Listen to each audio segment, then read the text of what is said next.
2004.1 miles. Tomorrow I get on a plane to go from here to here. Nashville and LA are exactly 2004.1 miles apart. And in the morning, I'll be making that journey for a photo shoot. But as usual, it has me thinking. I get the same exact feeling every time I pack for a trip. And what is that feeling, you might ask? Is it anxiety, sleepiness, excitement, maybe some happiness? No. It's this dreaded feeling that I'm going to absolutely fail. There's a name for this feeling, and a lot of people call it imposter syndrome, which, according to Google, is the condition of feeling anxious and not experiencing success internally despite being high-performing in external, objective ways. Now hold up. To say that I'm high-performing feels pretty arrogant, and I would never say that about myself. But I do know that I've worked really hard to get here and to learn all of the skills that I have. So why is it that I doubt my abilities to do something that I've spent literally thousands of hours training to do? And is there a way to get over this feeling, or am I just gonna feel like I suck forever? This is a family tree. You have the kids, the parents, and the grandparents. And you're probably asking, how the hell does that relate to imposter syndrome? But bear with me. Most psychologists seem to agree that imposter syndrome stems from a long line of familial behavior. It's deep-rooted into us, and we're conditioned to feel that way over years of similar experiences. Susan David is a psychologist, and she says it better than I ever could. She wrote, "When it's communicated that a person's worth is tied to what they know, the specter of not knowing can raise issues of identity threat and of being found out."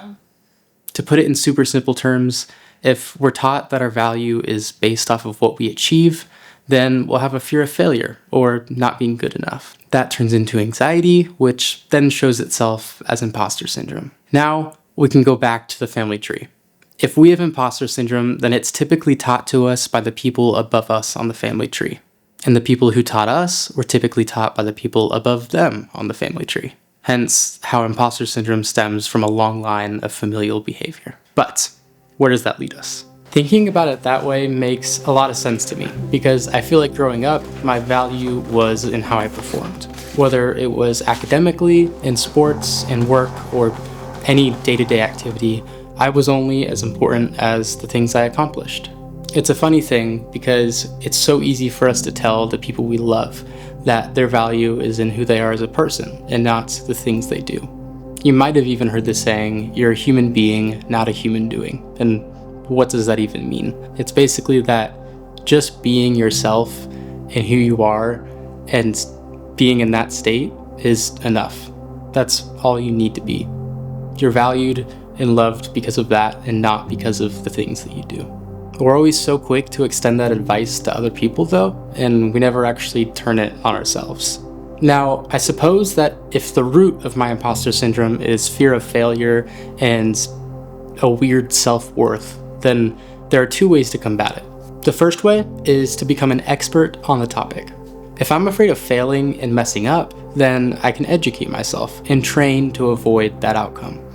But we have to be realistic with ourselves. No matter how hard we practice, we're always going to mess up at some point. There's no avoiding it. Which leads us to our second way to combat imposter syndrome, which is learning to find our value in who we are as a person rather than the things that we accomplish and do. If our value isn't tied to our accomplishments, then we won't feel worthless if we fail.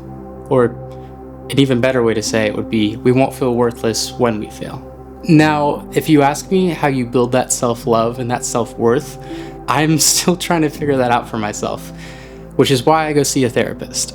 And that of course leads us to the next part of this video, which is a sponsor from BetterHelp.